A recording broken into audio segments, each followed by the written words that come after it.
How to change default PDF viewer in iPhone. Hello guys, this is Atticus and welcome back to another tutorial video. In today's video, I'll teach you guys how you can change default PDF viewer in iPhone.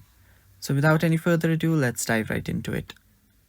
So the first step is you will need to download a PDF viewer. So for that, you can open up your App Store and simply search for PDF viewers.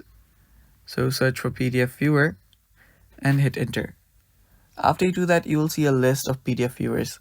Now there are a lot of available. Acrobat is one of the popular ones. You can download this and you can download whichever you want.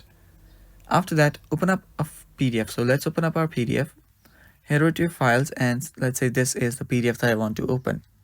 So when I open up this PDF, it will directly open it up in my default PDF viewer on my iPhone. So this is the default PDF viewer that my iPhone uses.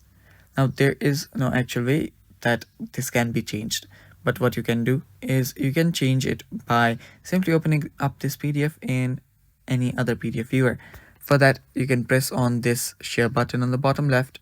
After you tap on it, if you scroll down, you will see an option called open with, and there you will see open PDF. So if I scroll a bit up, so let's see, there should be Acrobat here.